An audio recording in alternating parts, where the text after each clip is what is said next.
आप सभी का स्वागत है आपके अपने हिंदी सारथी RS क्लासेस यूट्यूब चैनल पर। मेरी तरफ से आप सभी को सप्रेम नमस्कार।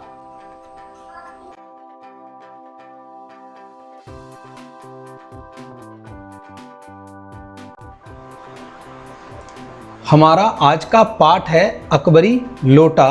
यह पाठ कक्षा 8वीं की हिंदी पुस्तक वसंत में शामिल किया गया है। हम आज इस पाठ की आसान व्याख्या सहित इस पाठ को सीखेंगे, समझेंगे। पाठ नंबर 14 अकबरी लोटा। अकबरी लोटा एक व्यंग्य कहानी है। व्यंग्य से अभिप्राय जिस कहानी के अंदर हंसी हास्य के गुब्बारे छोड़ते हों, फवारे छोड़ते हों और पढ़ने वाला हंस हंस के लोटपोट हो जाए। आपको भी वो मज़ा आने वाला है इस पाठ के अंदर कि किस प्रकार दो दोस्त मिलकर एक अंग्रेज का मजाक उड़ाते हैं। तो ये पाठ के अंदर जो मुख्य पात्र हैं वो हैं लाला झाऊलाल, उनकी पत्नी और लाला झाऊलाल के दोस्त पंडित बिलवासी मिसर और एक अंग्रेज, और पांचवा मुख्य पात्र है अकबरी लोटा। तो इस पाठ के आपा इसको बहुत अच्छे से सीखते हुए और हंसते हुए चलते हैं, इस कहानी को आगे बढ़ाते हैं। तो इस कहानी में सबसे पहले जो लाला झाऊलाल हैं उनको खाने पीने की कोई कमी नहीं है। इसका अभिप्राय ये है कि जितना जो एक अमीर आदमी होता है उस तरह के लाला झाऊलाल थे कि उनको खाने पीने की कोई कमी नहीं है। जो काशी का ठठेरी बाजार है उनमें उनका घर था, मकान था उनका, और जो उनका घर ऊपर बना हुआ था और नीचे उनकी दुकानें बनी हुई थी। तो वहाँ से क्या होता था कि उनको 100 रुपये मासिक के करीब किराया मिल जाता था। तो भाई उनका 100 रुपये किराया आता था, जिससे उनका घर का गुजारा बहुत अच्छे से चलता था। वो अच्छा खाते थे, अच्छा पहनते थे। और एक दिन क्या हुआ कि उनकी पत्नी ने उनसे 250 रुपये मांग लिए। अब एकदम से 250 रुपये कहाँ से आए? वो सोचने लगे, यार ये तो कभी देखने को भी नहीं मिले जल्दी से, और मेरी पत्नी मेरे से 250 रुपये मांग रही है। तो वो एकदम से घबरा उठे, उनका जी मचल गया। वो अंदर से उनका सनसना उठा कि अब क्या होगा मेरे साथ। उनकी यह दशा देखकर, उनकी हालत देखकर उनकी पत्नी बोली, आप डरिए मत, अगर आप नहीं दे सकते, असमर्थ हो, तो मैं अपने भाई से मांग लेती हूँ। तो भाई लाला झाऊलाल तिलमिला उठे कि भाई एक तो मेरे से पैसे मांग रही है, ऊपर से कह रही है कि अगर आपके पास नहीं है तो मैं अपने भाई से मांग लेती हूँ। तो भाई उन्होंने बड़े रोब, बड़े गुस्से के साथ मुंह बनाकर कहा, जी हटो, 250 रुपये के लिए भाई से भीख मांगोगी क्या? अरे तुम मुझसे ले लेना। तो वो कहती है, आगे से वो कहती हैं कि मुझे इसी ज़िंदगी में चाहिए। वो कहते हैं आगे से लाला झाऊलाल, इसी ज़िंदगी में छोड़ो, इसी सप्ताह में ले लेना, 7 दिनों में ले लेना। आगे वो कहती हैं कि इसका मतलब है 7 दिन, 7 वर्ष नहीं, मुझे 7वें दिन पैसे चाहिए। तो वो एकदम रोब के साथ फिर खड़े होते हैं, आज से 7वें दिन मुझसे 250 रुपये ले लेना। लेकिन अब अगले 4 दिन क्या हुआ, ऐसे ही बीत गए। वो काम धंधे में लगे रहे और भूल गए कि उन्होंने 250 रुपये का भी प्रबंध करना था, और रुपयों का कोई प्रबंध हुआ भी नहीं। अब उन्हें चिंता होने लगी कि, और अब सबसे बड़ी बात, चिंता होने के साथ साथ प्रश्न उनकी प्रतिष्ठा का था, इज्जत मान सम्मान का था, और अपने ही घर में अपनी ही साख, अपने ही सम्मान का प्रश्न था। अब भाई उन्होंने देने का पक्का वादा भी कर लिया, लेकिन अगर वो नहीं दे सके तो उनकी पत्नी क्या सोचेगी? उनकी नज़रों में उसका मूल्य क्या रह जाएगा? जो उन्होंने अपनी गाथाएं कही हुई हैं, अभी मैं ऐसा था, मैंने वहाँ इतने रुपए खर्च किए, ऐसे मैंने उनकी सहायता की। भाई अब तो चारों खाने चित होने वाली बात है। यहाँ पे मुहावरे का प्रयोग हुआ है इस पाठ में, बहुत सुंदर, चारों खाने चित, यानी कि हारने वाली स्थिति पैदा हो गई। उन्होंने क्या किया कि पहली बार, मतलब उसकी पत्नी ने कुछ रुपयों का सवाल किया था, पहली बार उनकी पत्नी ने पैसे मांगे थे। अब यहाँ पे दूसरा मुहावरा आ गया जी, दुम दबाकर भाग जाना, यानी कि चुपचाप हार के मुंह बनाकर निकल जाना। अब वो कहते हैं कि यार अब मैं दुम भगाकर तो नहीं निकल सकता, और फिर दूसरी बड़ी बात कि वो अपनी पत्नी को यार मुंह क्या दिखलाएंगे। चलो इसी तरह से एक दिन और बीत गया। 5वें दिन उन्होंने घबराकर अपने जो उनके परम मित्र थे पंडित बिलवासी मिसर जी, जो इस पाठ में आपको बहुत मज़े देने वाले हैं आगे, उनको अपनी भाई दुखड़ा रो दिया, उनको अपनी विपदा सुना दी। अब संयोग कुछ ऐसा बिगड़ा, हालात कुछ ऐसे बने कि बिलवासी जी ने भी साफ कह दिया, मैं तो खुक हूँ, कंगाल हूँ एकदम से, मेरे पास तो 1 रुपया भी नहीं है। ठीक है, अब मैं एक काम कर सकता हूँ, अगर कहीं से मांग कर ले आया तो आपको मिल जाएगा, और कल शाम तक मुझे पूरी उम्मीद है कि मैं आपको आपके मकान, आपके घर पर पैसे दे दूँगा। और वो शाम आज थी।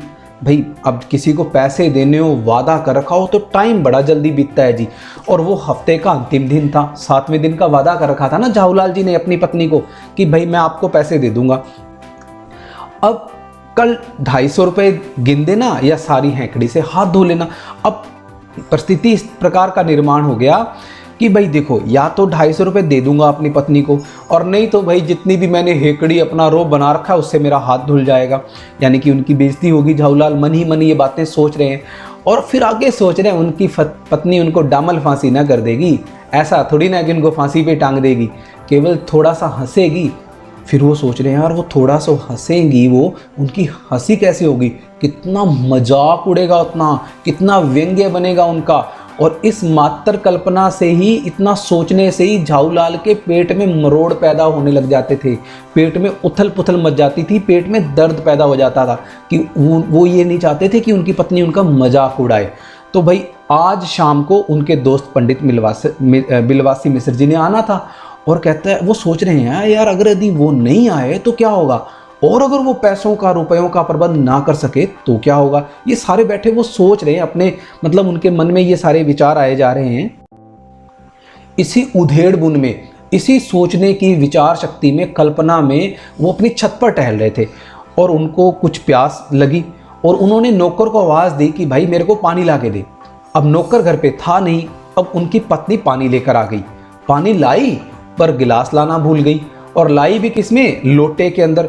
और लोटा भी संयोग से दिखने में एक ऐसा था कि जिसकी बेढंगी सी सूरत है, और वो कभी भी लाला झाऊलाल को घर में पसंद भी नहीं था तो वो 2 साल पुराना ही, लेकिन उसकी जो गढ़न थी, उसकी जो बनावट थी, वो इस ढंग से थी कि उसका बाप डमरू और माँ चिलम रही हो।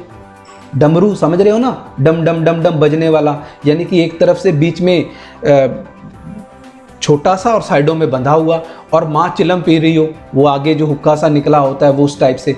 तो भाई उसकी बनावट, उसकी गढ़न बड़ी बेढंगी थी। तो लाला जी ने लोटा ले लिया, बोले कुछ नहीं। अब भाई पत्नी का अदब मानते थे, उनका मान सत्कार करते थे, और फिर सबसे बड़ी बात जो सभ्यता है कि भाई पत्नी का कहना मानना भी चाहिए। जो वो खाना परोस दे, जो वो पानी ला दे, चुपचाप स्वीकार कर लेना चाहिए। और फिर आगे कहते हैं कि जो पति अपनी पत्नी का नहीं हुआ वो कैसा पति है। और बाद में उन्होंने ये भी सोचा कि आज तो पानी मांगा, लोटे में दे दिया, शुक्र है भगवान का। अगर मैं चूं कर देता, अगर मैं ये कह देता क्यों भाई गिलास नहीं ला सकती थी, तो हो सकता है यार गुस्से में आके वो अगले दिन बाल्टी में भोजन दे दे, तब क्या रह जाएगा मेरे पास, यानी कि मेरी और बेइज्जती हो जाएगी। चुपचाप उन्होंने पानी पीना शुरू कर दिया। गुस्सा था, जैसे पानी पी रहे थे ना वैसे गुस्सा भी पिए जा रहे थे वो। तो अब क्या हुआ कि उस समय जब वो खड़े थे, छत की मुंडेर होता है बिल्कुल छत का किनारा, जो छत के चारों ओर किनारा होता है, वहाँ मुंडेर के पास ही खड़े थे, और पानी पीने के संबंध में अब पानी पी रहे थे और सोच रहे थे कि जो बुजुर्गों ने, उनके जो अपने घर के बड़े बुजुर्ग होते हैं, बूढ़े होते हैं, उन्होंने जो पानी पीने के कुछ नियम बनाए थे। क्या नियम बनाए थे कि भाई खड़े खड़े पानी नहीं पीना चाहिए, इससे क्या हो जाता है कि पेट में दर्द हो सकता है, घुटनों में दर्द हो सकता है। सोते समय पानी ना पियो, आपको रात को बार बार उठ के पेशाब करने के लिए जाना पड़ेगा, मलमूत्र त्यागने के लिए, आपकी नींद पूरी नहीं होएगी।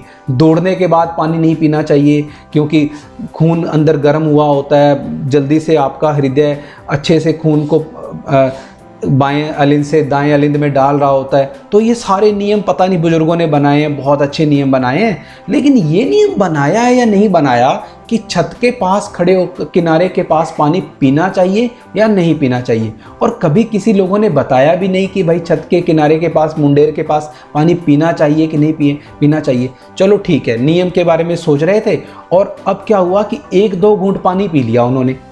अब न जाने कैसा हुआ, हाथ हिल उठे। अब हाथ पता नहीं क्यों हिल उठे थे, पास में पत्नी खड़ी थी, हो सकता है उनसे डर गए हों भाई। लेकिन अब हाथ छूटे और लोटा छूट गया, हाथ हिले और लोटा छूट गया। अब लोटे ने दाएं देखा ना बाएं। लो जी, एक मुहावरा और तैयार है। दाएं देखा ना बाएं, भाई किधर भी नहीं देखा, लोटा भाग रहा है जी, नीचे गिर रहा है गली की ओर। अपने वेग, अपनी गति से उल्का को लजाता हुआ आंखों से ओझल हो गया। अब उल्का क्या होती है? उल्का होती है अंतरिक्ष के अंदर जब अपा एक देखते हैं ना रात को या दिन में, कभी एक पत्थर धरती की ओर आता है बड़ी स्पीड से, बड़ी गति से आता है, और जब वो जलना शुरू कर देता है तब तो है उल्का, और नीचे गिर जाए धरती के ऊपर तो बहुत बड़ा गड्ढा बना देता है भी उल्का।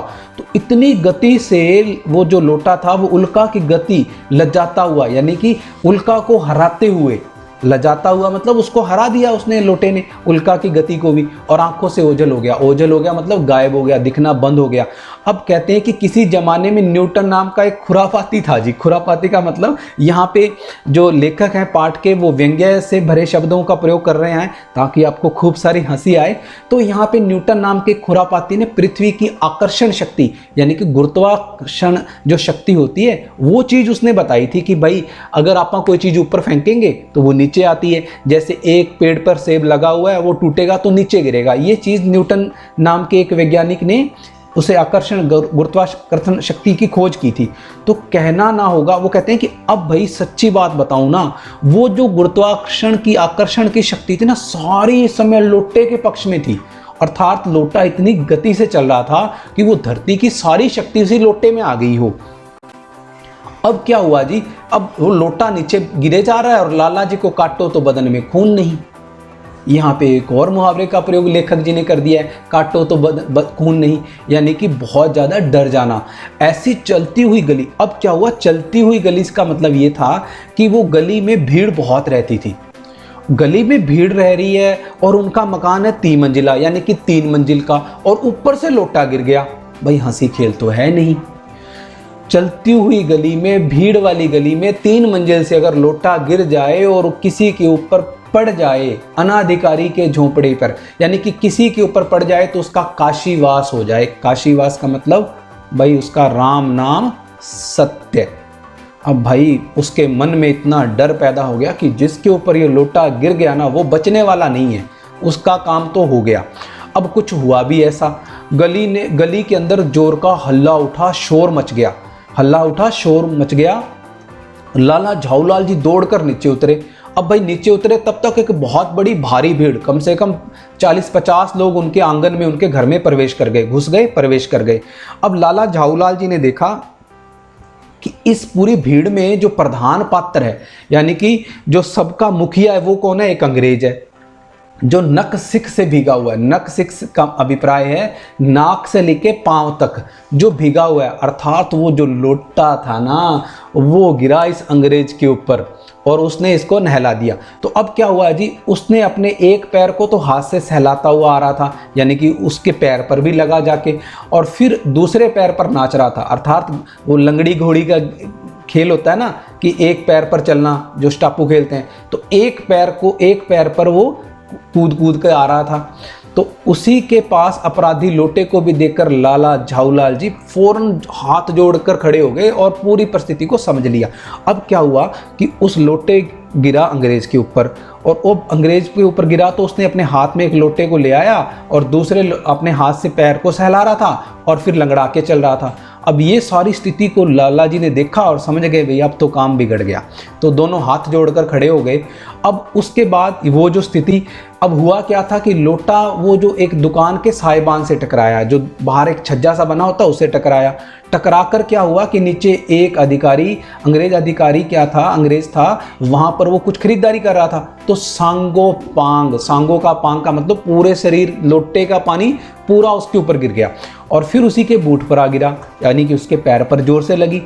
जब अंग्रेज को पता चला कि वो लाला झाऊलाल का था और वो उसके मालिक हैं, उन्होंने सिर्फ एक काम किया। अभी उसके बाद अपना मुंह था ना वो खुले का खुला छोड़ दिया, मतलब इतनी गालियां निकाली कि लाला झाऊलाल आंखें फाड़ के देखते रह गए। और उसके बाद उनको पता चला, ओहो अंग्रेजी भाषा में भी इतनी गालियां हैं, भाई मारे गए आज तो। इतनी गालियां तो उन्होंने कभी सुनी नहीं थी और वो भी अंग्रेजी भाषा में।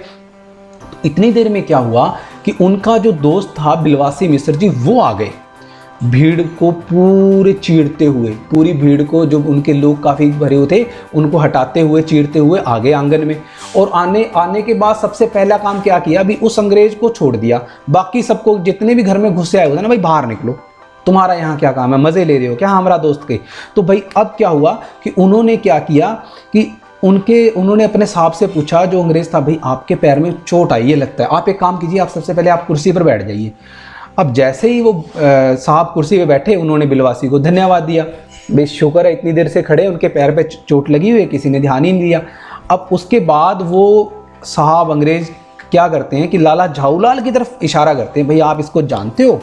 बिल्कुल नहीं, और ऐसे आदमी को जानना भी नहीं चाहता, जो निरी, मतलब ऐसे जो निरी गरीब लोग होते हैं, जो किसी का निरी कुछ बिगाड़ते नहीं है, साफ़ सुथरे लोग होते हैं, अपने आप अपने काम जाते हैं, आप अपने काम आते हैं, ऐसे लोगों पर लोटे के वार करना चाहिए। अब कोई गली में एक व्यक्ति जा रहा है, जिसको वो ना किसी को कुछ कह रहा है, ना किसी की सुन रहा है, अपना काम से काम रख रहा है, और ऐसे बंदे को कोई लोटे से मार दे तो उसको कितना गुस्सा आएगा। भाई बिलवासी जी तो एकदम से पल्ला झाड़ गए, लाला झाऊलाल देखिए उनकी तरफ, ये हो क्या रहा है। अब आगे क्या हुआ कि अंग्रेज ने बोला कि ही इज़ ए डेंजरस ल्यूनाटिक, भाई ये तो खतरनाक पागल है, बिलवासी जी ने बोला। लेकिन बाद में वो बोले कि ना जी ना, मेरे को तो यूँ लगता है he is a dangerous criminal, ये तो एक खतरनाक मुजरिम है, इसको तो पुलिस के हवाले कर देना चाहिए। भाई लाला झाऊलाल इस समय भाई खाने की जो उसकी जो देखने की स्थिति थी ना, वो बड़ी हैरान करने वाली। वो कहते हैं कि अगर लाला जी को, अगर पाठ के अंदर लेखक जी ने कहा है कि देखने के साथ साथ भी वो देख रहे थे कि उनका जो दोस्त पंडित बिलवासी मिश्र कितनी जल्दी दूसरे पाले में चला गया, दूसरे पक्ष में चला गया। कहता है अगर मुझे देखने के साथ साथ खाने की भी शक्ति होती ना लेखक उसको झाऊलाल जी को, तो वो अपनी आंखों से खा चुके होते बिलवासी जी को, कि ऐसा निकम्मा दोस्त एक पल में उधर हो गया। ठीक है, अब जो साहब थे, अंग्रेज थे, उन्होंने बिलवासी से पूछा क्या करना चाहिए। तो जल्दी से बिलवासी जी बोले पुलिस का मामला है, रिपोर्ट कर देते हैं, जिससे इसको फ़ौरन गिरफ्तार करवा दो, हिरासत में ले लो। वो कहते हैं पुलिस स्टेशन है कहाँ? उन्होंने कहा चलो मैं बताता हूँ। लेकिन चलने से पहले वो एक और उनके दिमाग में बड़ी अच्छी प्लानिंग गेम चल रहा था, एक बहुत तगड़ा कल्पना कर चुके थे, उसकी शुरुआत अब आती है, अब आपको खूब मजा आने वाला है। तो अब क्या हुआ जी, उन्होंने कहा कि अगर आपकी थोड़ी सी इजाज़त हो ना तो लाला झाऊलाल से मैं ये लोटा खरीद लूँ। क्यों लाला जी, 50 रुपये में दोगे मेरे को? लाला जी पहले तो चुप रहे और बाद में बोले, और सोच रहे थे साहब, वो तो चुप रहे, लेकिन साहब ने सोचा यार आप इस रद्दी लोटे का क्या करोगे, और वो भी 50 रुपये दे रहे हो इस गंदे से बेढंगे लोटे को। और वो आगे बिलवासी जी बोले अच्छा, मेरे को तो हैरानी हो रही है, मैं तो आपको बड़ा विज्ञ, एक बड़ा ज्ञानी, समझदार और सुशिक्षित, बहुत पढ़ा लिखा व्यक्ति समझ रहा था आपको, और आप इस लोटे को रद्दी बता रहे हैं। भाई घोर आश्चर्य, हैरानी की बात है। और वो थोड़े और हो गए अंग्रेज, अब उनके मन में भी ये बात आई, अच्छा बात बताओ पहले क्या है, फिर मैं इसको वो कहते हैं कि जनाब बिलवासी जी बोले ये एक ऐतिहासिक लोटा है, आपको नहीं पता, लेकिन ये वही लोटा है जो अकबरी लोटा है, और पूरी दुनिया के जो म्यूजियम है ना, जहाँ पे वस्तुओं को रखा जाता है दिखाने के लिए, म्यूजियम जो ऐतिहासिक चीज़ें होती हैं, ये वो लोटा है जो उन म्यूजियम में रखा होना चाहिए था, और ये है अकबरी लोटा। अच्छा ये बात, कहता जी जी जनाब बिल्कुल सही कह रहा हूँ। 16वीं शताब्दी की बात है, जो बादशाह हुमायूं थे ना, बाबर के बेटे, वो हार गए शेरशाह से, और शेरशाह से हारने के बाद वो चले गए सिंध के रेगिस्तान में, पानी के मारे फिर रहे थे, प्यास के मारे, पानी नहीं मिल रहा था, जान निकल रही थी उनकी। तो वहाँ पे एक ब्राह्मण जी ने क्या किया कि इसी लोटे से पानी पिलाकर जान बचाई थी। हुमायूं के बाद जब उनके पुत्र अकबर को पता चला ना कि उनके पिताजी की, हुमायूं की एक ब्राह्मण ने इस प्रकार से सहायता की थी, तो 10 सोने के लोटे दिए थे बदले में। और लोटा जो बाद में आ गया अकबर के पास, वो इस लोटे को इतना प्यार करते थे, इतना संभाल के रखते थे, इसी से वजू करते थे। जो नमाज से पहले या बाद में जो हाथ मुंह धोकर जो मुसलमान भाई प्रार्थना करते हैं, नमाज पढ़ते हैं, या जो भी अपना नित्य का काम करते हैं, तो इसी से वो हाथ मुंह धोते थे। तो ठीक है, सन 57 तक, यानी कि जो 1857 की क्रांति हुई थी ना, उससे पहले जो शाही घराने में मतलब ये रहा, लेकिन उसके बाद लापता हो गया, गुम हो गया, गायब हो गया। और यहाँ जो कलकत्ता का म्यूजियम है ना, उसमें प्लास्टर का मॉडल रखा है, असली तो नहीं है, असली इस बंदे के पास है, लाला झाऊलाल के पास, पता नहीं कहाँ से लेके आया। और अगर म्यूजियम वालों को पता चले ना, फैंसी दाम, फैंसी फैंसी का मतलब बहुत सारे पैसे देकर, दाम रुपए देकर वो इससे खरीद कर ले जाएं। भाई इस पूरी कहानी, पूरी विवरण को सुन के ना साहब की आंखों पर लोभ और आश्चर्य का ऐसा प्रभाव पड़ा कि वो जो कोड़ी के आकार की छोटी छोटी आंखें थी ना, छोटी छोटी आंखें कोड़ी के आकार की, पकौड़ी के साइज की हो गई भाई। पकौड़ी मतलब फूल गई, बड़ी बड़ी हो गई। और फिर वो बिलवासी से बोले, अच्छा आप क्या करोगे इस लोटे का? अब बिलवासी जी बोले, मुझे पुरानी और ऐतिहासिक चीज़ें हैं ना, उनका संग्रह करने का शौक है, मैं पसंद करता हूँ ऐसी चीज़ें रखना। अच्छा, तो वो बोले, यार ऐसी चीज़ें तो मुझे भी बड़ा मैं शौक रखता हूँ, बड़ा मुझे बड़ी पसंद है ऐसी चीज़ें कि मैंने भी इनको अपना संग्रह करके रखना है, इसको संभाल के रखना है। और अच्छा ये बताओ, लोटा किसके ऊपर गिरा?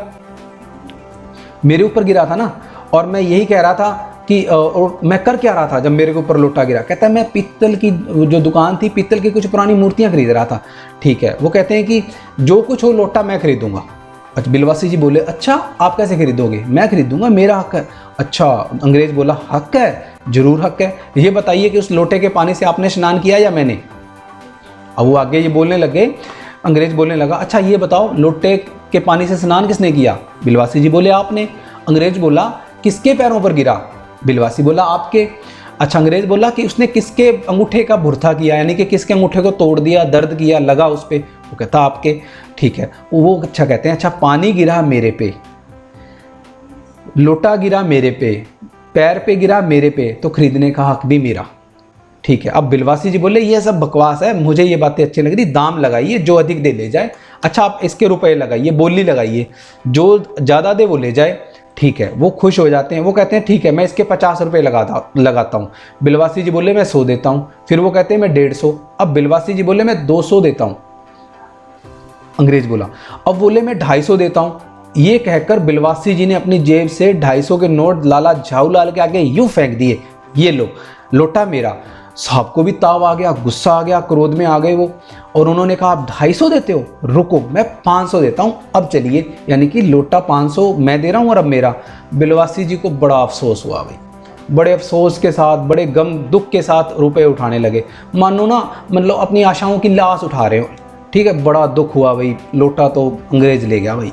साहब की ओर देखकर बोले, भाई ठीक है लोटा आपका हुआ, ले जाइए, मेरे पास तो 250 ही थे भाई, इससे ज़्यादा मेरे पास थे नहीं, अब भाई आपका हुआ लोटा। अब ये सुनकर साहब के चेहरे पर भाई प्रसन्नता की कूंची गिर गई। कूंची का मतलब बहुत ज़्यादा खुश हो गए वो। उन्होंने झपट कर लोटा ले लिया और बोले, अब मैं जब अपना देश जाऊंगा ना, वो जो मेजर डगलस है ना, उसको बताऊंगा, देख मैं क्या लेके आया हूँ। बड़े डिंगे मारता था, उसकी बातें सुन सुनकर ना मेरे कान पक गए थे। एक और मुहावरा आ गया जी, कान पकना। तो वो बोले कि अब बिलवासी जी बोले, मेजर डगलस कौन है? मेजर डगलस मेरे पड़ोसी हैं, पुरानी चीज़ों के संग्रह इकट्ठी करने में ना उनकी बड़ी होड़ रहती है, मतलब बड़ी जिद रहती है। कभी वो कहते हैं कि मेरे पास ज़्यादा पुरानी चीज़ें हैं, वो कहते हैं, मैं कहता हूँ मेरे पास ज़्यादा पुरानी चीज़ें हैं। पिछले साल ना वो हिंदुस्तान आए थे, भारत आए थे, और यहाँ से वो जहांगीरी अंडा ले गए। बिलवासी जी बोले, जहांगीरी अंडा ये क्या होता है? वो कहते हैं जहांगीरी अंडा वो है, मतलब डगलस जी यहाँ हिंदुस्तान से ले गए थे। पर वो बिलवासी जी बोले, यार ये जहांगीरी अंडा है क्या, मुझे भी तो बताओ। तो उन्होंने बताया कि एक कबूतर था जी, जिसने नूरजहां से जहांगीर का प्रेम करवाया था, शादी करवाई थी। तो जहांगीर के पूछने पर क्या हुआ कि जहांगीर ने पूछा नूरजहां से कि आपने मेरा एक कबूतर कैसे उड़ जाने दिया? तो नूरजहां ने क्या किया, दूसरे कबूतर को पकड़ा और उड़ाकर बताया ऐसे। तो अब क्या हुआ कि जो उसका नूरजहां का भोलापन था ना, उसके भोलेपन पर रिझ कर जहांगीर ने उससे शादी कर ली।